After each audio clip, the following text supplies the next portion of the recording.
Michael Nagy here with Jiggy Jag TV and discoveringbands.com. And for everyone watching, if you could share this video on my channel and help support the awesome bands I feature. And today I'm here with Provision. How you doing today? Doing great. We're doing good. How are you, Michael? Good, good. It's great to have you. You want to start off and give us a little history about the band? Sure. A little history on Provision. The band was founded in November of 2000.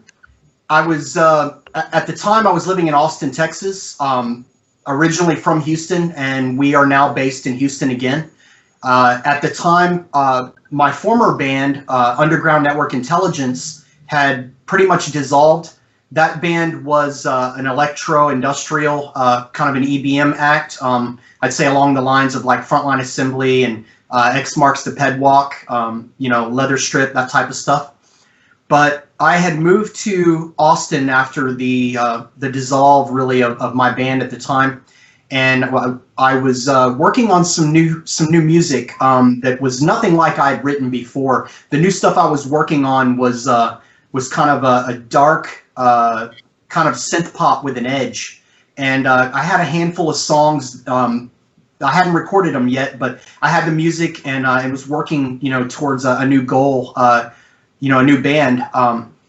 My former lead keyboardist, Leslie Hyman, in Underground Network Intelligence, she was traveling up to Austin to visit me and hang out, and she basically kind of, you know, pestered me and prodded me. Hey man, are you working on any new music? You have any new stuff? And I was like, no. And she's like, no, I know you got something. I know you better than that. You know, what do you got? What do you got? And I said, well, you won't like it. So I made her a tape. At the time, you know, all the cars still had cassettes and CD players in them, and so I made her a tape with these songs and gave it to her, and she listened to it on the way home back to Houston after spending a weekend with me, and she loved it. She was really convinced we should do something with it, and it was kind of born out of that. It was born out of those first few songs, but it was the new stuff we were working on was more in the vein of, like, I would say Camouflage and Depeche Mode, early 80s Ministry and Zymox. It was definitely not industrial. It was synth pop, but it had an edge, and it had a dark feel. It had dark wave, you know, influences and underlines in it. So that's when the band was, you know, conceived and founded, was November of 2000. And in the next year, in 2001, in the spring, I ended up moving back to Houston. Leslie, she hired a coworker who played synthesizers and also wrote lyrics and was a backing vocalist for us. He was our first rhythm keyboardist and backing vocalist. His name was Matt Coker. So with myself and Leslie Hyman and Matt Coker, the original lineup of Provision was born in early 2001. Awesome. I see you guys fit into a category genre called Darkpop. Tell us a little about that, and did you create that genre yourself? You know, it's I don't want to say that I created it, but when we first started out, when we put out our debut album Evaporate, in 2002, we had a hard time describing our sound to a lot of people. When people would say, you know, who do you sound like? We would tell them, well, we sound like, you know, early Ministry. We sound like, you know, Zymox, C'est Déjà Vu, you know, Violator era Depeche Mode, maybe early Nine Inch Nails, like Pretty Hate Machine. But it was hard to really describe what we were doing, because they would say, oh, well, you're industrial. It's like, no, we're not industrial. Okay, well, if you're familiar with Clan of Zymox, you know, and then they would say, oh, so you're dark wave. It's like, well, we're not exactly dark wave. And so the initial term or way that we used to describe us was electronic dance with an edge. And that was really how our fans described us as well, from the earliest days when we were on mp3.com. Up through our first 5 albums, that just kind of stayed with us, you know, dark synth pop, dark wave, electronic dance with an edge. When it came up to 2012 to put out our 5th LP, A New Revolution, I was really, the band really was just kind of tired of describing our sound. And, really the easiest way to describe what we were doing was it was a culmination of dark wave and synth pop. It was dark synth pop. So I shortened that and just simply started calling it dark pop. I started using the term on Facebook, on Instagram, in emails, anywhere that we could describe ourselves. And when we put out that album, A New Revolution, we really pushed it as such. When you go to the Bandcamp page, we describe it as our new album coming from us, and that the sound is dark pop. And we've continued to hashtag that through the years since 2012. And the really cool thing is it's caught on. You now have other bands that are hashtagging dark pop. They're using that same genre term. And in fact, if you go on Bandcamp and you type in dark pop and look at the charts, you'll see bands like Provision, Solar Fake from Germany, The Rain Within, who is also from North America like us, and even some synthwave acts like Nina are starting to bleed into those categories. So it's really cool how, using coming up with a term, a culmination of words to create a new term has really just taken off. And now we have bands that are influenced by us that are using that term as well. So I think it's a wonderful thing. Definitely. Now, your new record, it's been getting a lot of great reviews and stuff. You want to tell us a little about the record? Definitely. So Hearts Turn Dark is our new album. It's our 6th full-length LP, and it's the first one from the new era of the band, which is myself, and this is Ian Soul. The album, it was completely written, recorded, engineered, and produced here in our studio, Red Square Digital, by us. We both wrote all the songs, recorded all the songs together. Ian, he plays on every song on the album. I play on a good number of them. I sing on every song lead, and I sing on a few songs backup. Ian sings on more than half the songs. He sings both lead and backup. So we both handle all the duties in the band. Live, of course, he handles all the synthesizers and vocals, and I just handle vocals. I don't play anything live. I have to be up front and be that front man, engage the crowd and basically deliver the story of our songs, the songs that he's written and that I've written, that we've written together. So the new album really, I would say it still carries on that style that we've forged, of dark synth pop and dark wave. But really, with this album, what's different from our previous album, A New Revolution, to Hearts Turn Dark is this man came into the band and his influence in writing has really changed. And also I've grown as an individual and as a musician myself. With each album, we bring new synthesizers into the fold, new drum machines, new sounds, new techniques. We've consistently upgraded our studio with every album. And I think that this album is just next level. And friends of ours who run independent record labels, DJs who are friends of ours and fans of ours, that's the term that keeps coming up when they describe Hearts Turn Dark is, for Provision, it's really just next level. It's like we've taken everything to a whole new level. And that's just so flattering. I don't know, what do you think about the new album and what you've put into it, and how would you describe it, Since coming into the band, I personally tried to take more of the aspects from our biggest album, in my opinion, ever, which was Visualize, which almost ended up getting 2 singles. Sadly, we only got 1, but it was record deals, of course. But, and I wanted to add in still that Consequence darker sound, or even Paradigm Shift that's really dark without it getting to New Revolution, which almost gets to industrial level.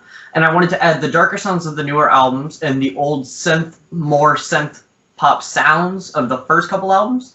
And that's essentially where this new sound kind of comes from. It also kind of changes though, because of course I'm influenced by the newer generation with all the, I guess you would say, more EDM or even emo music in general, whatever terms you want to use, or even some synth pop bands that are very, I guess, way more emotional, way more closer to that. So I'm kind of bringing this new light back to this compared to from what the last album was. I think also though, Ian he's a big fan of future pop. We both are. We're both really into future pop, and you know, that style and sound was very big in the early 2000s. At the time when we put out Visualize, our second album, we were signed to the world's largest synth pop label, A Different Drum. And A Different Drum was almost all synth pop until about 2004, 2005. And then the label owner, Todd Durant, he started signing a lot of really future pop style bands. Syrian was probably the top one, Code 64. You know, and Ian, he's a big fan of future pop, probably more than me. So I don't know, what would you say? I think your influence of you know, how much you love future pop has really, I think you've brought that to the band as well. That too. I would like to more say not really true future pop, but I would say early future pop, where it's still trying to find its own footing, where it's very, very synth pop-ish. But definitely, I think we're getting to the point to where we're almost pushing the envelope of what dark pop or even synth pop can be. Just to a fuller new extent. And it also kind of helps though that we've got newer genres like synthwave coming back, and film score, outrun, all these sounds. This is true. So you can kind of bounce off of those and kind of get even maybe ideas for certain sounds. That's another thing that I've kind of got really into, is these coming back genres that are very deep, and even some artists I know, like Perturbator, who one album he sounds like he's writing a song for Pretty in Pink, for example, just for example, and then the next song will be like Terminator 2, for crying out loud. So yes, yeah, he's Ian's definitely into synthwave. You know, and I think that those influences have also come across into what we're doing now. We've always tried to push ourselves with each new album. It's not just, you know, bringing in like new gear, you know, and upgrading the equipment, new sounds, but it's pushing ourselves to the next level. Now, there's a lot of emotions in your music. Is that personal or outside experiences, or a little bit of both? Or? Why don't you answer first? What do you think? I mean, especially considering this is the first album with stuff that you wrote. So it's kind of hard to explain that. Brian, I'm just gonna throw it back to you. I would say that with Provision, we have always really written from the heart. You know, we've never used terms like he or she or his or her. And the reasoning behind that is we always kind of wanted what we wrote about, like our stories, to kind of be universal, so that they could be relatable, you know, whether you're a man or a woman or whatever your situation is. With Evaporate, the first album, a good amount of it was fiction. I write a lot of fiction, but I also write a lot about what I observe around me, what I see in the world. But also, though, I didn't realize this until after the first album was out. I have an uncanny way of kind of writing about my future, almost kind of predicting my future. On Evaporate, our first album, track number 10, Memories. Basically, I wrote that song when I was still married to my first wife, and I pretty much predicted the end of my marriage and my divorce, which is really, really scary.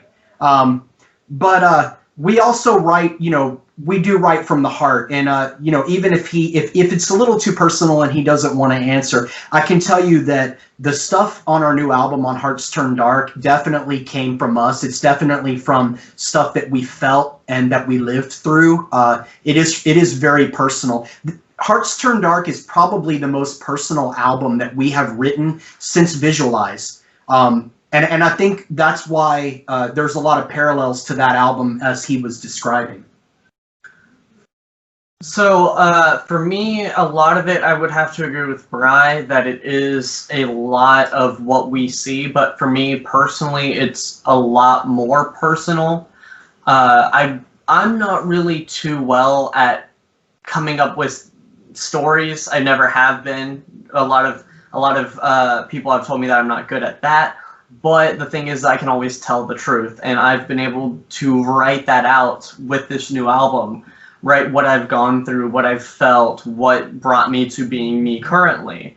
And I think that's kind of the new impact in this album, especially on different songs like Hearts Turn Dark itself, Afraid, which I wrote, I think it was like 80%, 75%, and even including an Ending Without a Goodbye. An Ending Without a Goodbye, which I also wrote quite a bit of that. He he penned the lyrics to that one on the sands of Crystal Beach. We were down at Crystal Beach for my birthday for a weekend, and he took a notebook and pen and walked away from us down the beach and started writing. And I started to go over to him to see if he was okay. I could tell something was going on with him. And as I got closer, I knew that he was really in the zone. I could see it, and I said, no, I'm just going to leave him alone, and I stepped back. I walked away from it. And it's crazy because An Ending Without a Goodbye, that's where it was born. That's where it came out of him. It came from his heart and from his mind. And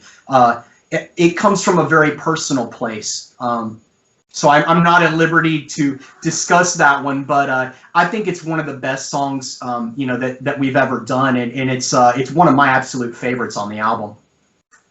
I want to ask, what are you guys currently working on? New material or? We are not currently working on new material as far as another album, but we are in the planning stages of working on new singles or singles from the album to come out. We would like to release, multiple singles. We haven't yet decided on what the first single is going to be. We've been watching what the DJs are playing. We've been talking to our fans, our friends, and just kind of making notes. But with each single that we put out, we are planning to have exclusive B-sides as well as remixes, by our friends, fellow artists that are out there, some that are known, some that are more lesser, kind of just getting their foot in the door. We want to give them exposure as well. And for the first time ever in the band, we are going to put out some cover songs that will appear on the singles as well. We want to give, a little extra for these singles. A lot of people put out a single, and a lot of bands, and they just put out, it's just two songs and like 4 remixes. Right, exactly. And one thing that we've always been, kind of known for is the fact that Provision does write B-sides. A lot like the Pet Shop Boys and Depeche Mode. And some of our fans have told us that our B-sides are better than, some of our album tracks. So in that sense, the fans will be getting new songs because we've got B-sides, but as well, we've got some covers that we're going to put on there as well. Maybe 1 cover per single. So in that sense, that is the new stuff we're working on. As far as the new album, we're not exactly there yet. Hearts Turn Dark came out on July 20th. It was 7/20 of 2020. So we're just 2.5 months in, and it's gaining a lot of traction, and we're getting a lot of coverage. We couldn't be more happy, with the results thus far. But next stage is definitely going to be the first single, and then a second single after that. We're also trying to look towards our other projects, if we've had any or anything in the past, and we're trying to bring that with Provision, hopefully, while we can. We've thought about bringing back You and I, which was his first project, because it has been gone for a while, and we both enjoy very heavy industrial.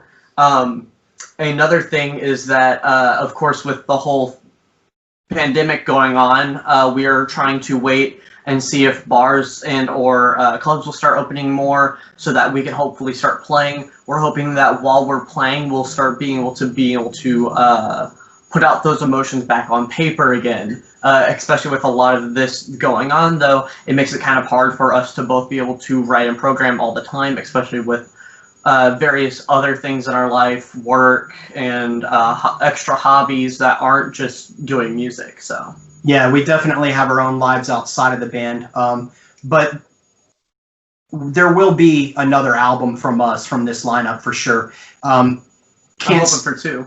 I can't say that it'll be next year, but right now, yeah, the concentration is on singles. But we plan to give the fans a lot, with the B-sides, some covers, some remixes. So we hope that everybody will enjoy, what we're working on in that aspect. Awesome. Now the singles coming out, are you going to be doing music videos for them too, or? Definitely, definitely. I ideally would like to shoot music videos for every single. I would hope that we could be able to do a video for at least 4 or 5 songs. Roughly half the album. I want to do more than just one. I know a lot of bands can really only afford the time and the money to do maybe 1 video or 2 videos per album.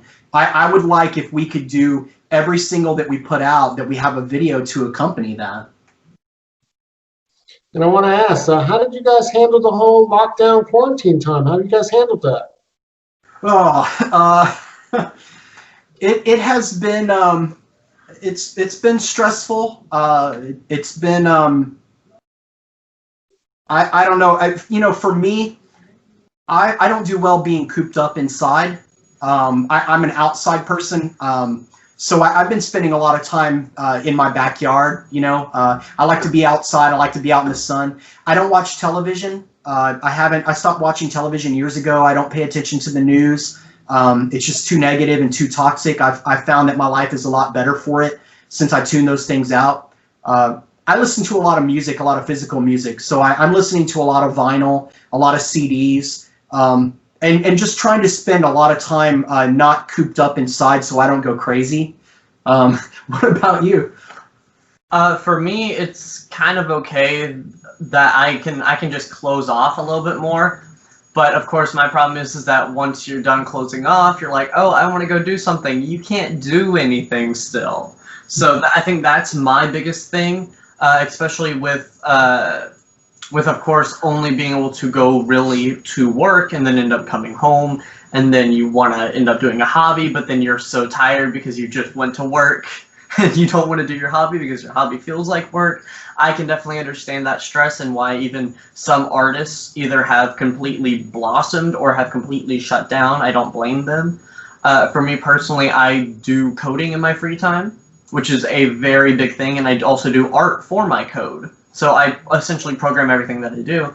And that takes a lot out of me, especially with this whole pandemic, because then you don't have a third outlet to put into something. So he's definitely better at being inside, with the coding and the stuff that he does. But we've tried to get together and get out when we can, have a dinner, somewhere that's actually open, that's doing the social distancing. The tables are separated, but, we'll go out and have some Mexican food and have a margarita and just talk about what's going on with us and in our life. And then back in June, for his birthday, we went down to Galveston. We went to the beach. The beach is really about an hour from here, from where we live in Northwest Houston. So we went down for the weekend, both of us, as well as our good friend Barry Pollard, DJ Anomalous. He actually is a part of our new record label, Dream Street Records, and Barry is one of my oldest and longest known friends. But the three of us, we went down to the beach for the weekend, and we had a good time, and that was kind of good. I know a lot of people aren't doing well, with just being cooped up at home. So luckily, though, we've both been lucky and we've been able to at least still have jobs during this. I know a lot of people, and we put our hearts out to those that have lost their job during this pandemic or have had to have laid off, or even the company has had to shut down or pull out because of this. So I'm glad to hear you guys are staying focused and motivated. That's important. It's hard sometimes for me, like I said, I don't do well being cooped up or kind of caged. When I was a kid growing up, I was always out, somewhere until it was dark. My dad would have to come hunt for me. So the younger generation, I think they do better than I do. But I'm definitely looking forward to hopefully things getting back to normal, in America soon. Definitely. Now, if people want to look you up online, find your music, find you on social media, how do they do that? We have Facebook, we have Instagram. You can definitely find our music on Spotify, on Bandcamp, Discogs, definitely, probably. Discogs has our whole catalog. iTunes. We're on iTunes. Digitally, we are serviced to every digital outlet out there. So I mean, if you like to stream, you can go to Spotify. That seems to be the popular one for kids these days. But if you like to purchase digital music, we're on iTunes, we're on Amazon. If you want to check out our entire catalog, our official Bandcamp page is provision.bandcamp.com, and that has all of our albums, including our new one, Hearts Turn Dark. All of our albums and our singles are all available digitally for free. They are name your price. We don't charge for our digital releases, only for the CDs, and our CDs even are very, very cheap. And also, if you purchase our albums on CD, you always get free Provision stickers and buttons. Yeah, I've never understood how bands can charge for a sticker or a button. The way that we've always looked at it in the Free band. advertisement. Well, yes, it is free advertisement, but it's also an honor. Exactly. If a fan takes a sticker and puts that on his car, or if he takes a button, or if she takes a button and puts it on her jacket, I mean, that's just an honor. They're a fan. They're carrying us around, and I can't see charging fans for that. On Facebook, of course, our official Facebook is Provision Music with a K, MUSIK. Or if you just type in Provision, we should come up first on Facebook. Our Instagram is very new. We debated for many years on whether we really needed an Instagram, and we just finally did our Instagram with the new album to coincide with Hearts Turn Dark. It is also Provision Music, MUSIK. And we're trying to keep that interactive and keep it different, where what we do on our Facebook is different than what we do on our Instagram, because we want fans to follow both. But we're out there pretty much on any digital outlet you can imagine if you like to stream, if you're looking to buy our albums. For fans that are looking for more exclusive releases that you can't buy, like our first 2 singles or our debut album, Evaporate, you'll have to dig a little bit deeper. Like he was saying, Discogs would be a good place if you're looking for our first album, or even eBay, for the diehard fans. We have fans out there that are still trying to fill their entire Provision collection. So those would be the best places. But we're real easy to find online, and it's great being in this digital age, where anybody can look us up and locate us. And for all the people watching right now, how many albums do you guys have? 6. So Hearts Turn Dark is our 6th full-length LP. The debut album was Evaporate. Sophomore album on a different drum was Visualize. Our 3rd album on Section 44 Records was called The Consequence. I was 1/4 label owner of Section 44 at the time. Section 44 Records is still around. I left the label in 2010, and I guess you could say restarted or reignited a small label that I had in the late 90s called Cathodic Records. And we released our 4th album, Paradigm Shift, in 2010, and our 5th album, A New Revolution, in 2012. And both of those albums were released on Cathodic Records. In 2016, I decided to disband Cathodic Records. It's no longer around, and I have no plans to bring that back. We are now on our 6th full-length, Hearts Turn Dark, and it is on a brand new label, which is it's a co-op label with myself, Barry Pollard, DJ Anomalous, who we mentioned earlier, Ian Soul is part of the label, and Rick Falcon. And the 4 of us, we make up Dream Street Records, and that's our new label. Our new album, Hearts Turn Dark, is actually the debut. It's the debut label release for the label. And I want to ask, when you play live, do you play songs from each of the albums or not? Or do you play from the original? We do, yeah. We play, just about everything, huh? We usually try and keep it more or less based off of what we're playing for that show. So if we're with some darker bands, we'll go with some more dark sound. If we're going with some more synth poppy bands, we'll go with a lighter sound. Or even if it's... And it also depends, because, for example, let's say that the event is a dark event, but they might throw us with some light people. We might end up actually doing a dark sound. but we play a little bit of each from every album. But of course, for example, with us putting out this new album, we're slowly pulling back some songs. For example, like you might hear one Evaporate song now, maybe no Paradigm Shift songs, but we usually try and play a little bit of everything. But once again, it just depends on the show, or did depend on the show, and it also depends on, of course, the crowd and what we have going on at that time. Yeah, and we try to we always try to do a cover song in each show as well. And and the covers that we're doing, they're classic synth pop songs, or classic freestyle songs, or classic industrial dance songs that are by bands who were influenced by, like, Camouflage, and Pause Noir and Noel. So we try to throw a cover in there. The last few years, since he came in, and the band, since we moved into this new era, most of the set lists have been curated by Ian Soul. I pretty much just let him run, with what he thinks as far as the sets, and he picks out some of the greatest set lists. I just think that they're so good. But we do definitely, we cater to our older fans and our newer fans. We like to play a mix of everything. So if you come out to a show, we're not just gonna overwhelm you with nothing but the brand new stuff. We definitely pull out the classics, and we listen to our fans. We have fans that they'll message us, or on Facebook, like we post that we're doing this show, and we start posting the flyer and the event page, and then a fan will say, "Hey, I'm coming to the show. I can't wait to see you guys. Are you taking any requests?" And Ian will say, "Of course." And they'll say, "Man, my favorite song is Paradigm Shift, from Paradigm Shift, the title track.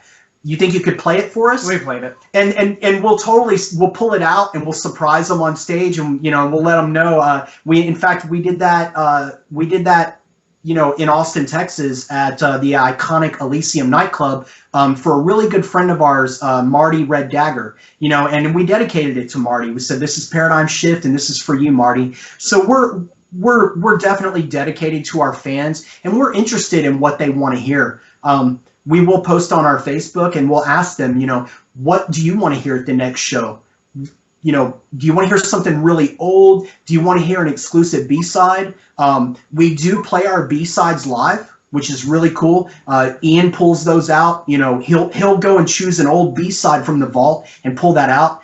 And you can just see the excitement in the fans, like how blown away they are, like that we pull out a B-side, that's from our second single, Could Have Had It All. We'll pull out, Insecurity, and they're just like, wow, this is amazing. But then we play a brand new song, and then we follow that up with, our cover of The Great Commandment by Camouflage.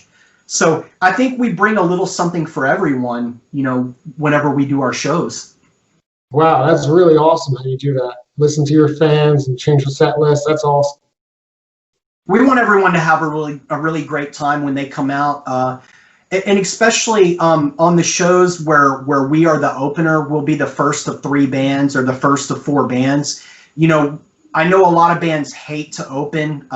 We've been backstage with bands where we're the second band or third band, and you hear the first band, kind of, they're not so happy, or kind of dissatisfied about being the first band, and they kind of let that negative energy get to them, and they kind of take it on stage. And really, we've never done that. We always we've seen it as, when you're the opening band, your job is to get out there and get the crowd fired up, to get them excited. And if the crowd consists of Provision fans and they're there for us, the best way to get them excited is to give them a good mix of new stuff, old stuff, B-sides, a cover song. We find that really excites them, and it gets them hyped up for the show. It kind of sets the tone for the whole night, and that's really important. Especially when say the headlining band on the show is a band that's on tour, and that band, they need the local support to really amp everybody up in the crowd to get them excited for the night, and that's what we do. It doesn't matter whether it's 10 people or 100 people. We come out there with, we give 100%, and that's our job. That's what we do. We're doing it for the fans. And speaking of playing live, what would be your guys' dream lineup? Oh. That's a good one. Oh. We have played with a large number of bands that are, you know, not only influences but bands that we love. We've been very fortunate, you know, in that regard, especially within the synth pop and within the, you know, the dark wave genres. You know, one of my favorite bands of all time is Zymox, or Clan of Zymox, as they were, you know, originally known and now known again. And, you know, we got to play with Clan of Zymox at Numbers, you know, here in Houston. We've played, you know, with a lot of synth pop bands, classic synth pop bands that were our heroes. You know, we've played with Anything Box, we've played with Cause and Effect, Houston's own The Hunger, you know, who is a huge influence of mine. And mine. Yeah, definitely. I don't know. I mean, that's a really insane question. I guess I haven't really given it too much thought, to be honest. What about you? So my lineup that I just thought about more or less works if we were somehow able to make it line up. I would personally, if I could, I would pick a one of my heroes, but the problem is either those heroes sadly still don't play anymore, or their sound has just changed from what they were, and putting them in the lineup wouldn't work. I gotta know what it is, though. What is it? So if I could, my original lineup would have Depeche Mode in it. Sadly, their sound has changed, and I would not do that. I would still open for Depeche Mode. I don't care what he says. My my current lineup is Violetta Crush, Yeah, Mr. Kitty, yeah. Us, Uh-huh. Adoration Destroyed. That would be really great. And the cool thing about that is all the bands that he just named, they're all Texas bands, and we've actually played. We've played with Adoration Destroyed. We've played with all of them. Yeah, we've played with Mr. Kitty and we've played with Violetta Crush, just never all together. That would really be a killer lineup, and it's all really incredible Texas bands that are all super talented. Who Incredible people. They put incredible shows on. All of them put their heart and soul into what they play. And on top of that, the reasons I picked the four that I did is just because we all have very good chemistry between each other. None of us are, I would say none of us have bad blood. We're all pretty chill with each other. So yeah, they're all friends of ours, and we've played with each of them kind of individually. I have to agree. I think that would be a stellar lineup. the closest to that we've played was Patrick's other lead singer. No, it would be lead keyboardist of Violetta Crush playing in his other band, Shadow Fashion, which we played with Shadow Fashion, and then we also had Adoration Destroyed on the same bill. So that would be the closest that we've gotten to that, but not to the same extent with the same sound that I'm looking for, I should say. Yeah, definitely.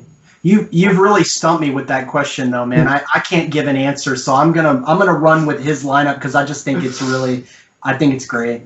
Those are all great bands you named. Well, it was good having you and talking with you, and everyone look them up. Thank you. We appreciate it. We hope you enjoy our new album, Hearts Turn Dark. Check us out online. Visit our Bandcamp and our Facebook. If you like what you hear, give us a like. Follow us on our Instagram page. It's new, and we're definitely trying to encourage people to get on our new Instagram. Also, if you're not into purchasing albums, if you're just into streaming, if you're on Spotify, give us a follow. If you're a DJ and you want a copy of any of our albums, or you'd like to spin us, get in touch. We would love to service you. And for those of you who curate Spotify playlists, we would definitely appreciate any support, putting us on your playlist or including us in your sets. I'm in the band and I listen to my own stuff on Spotify. I love it.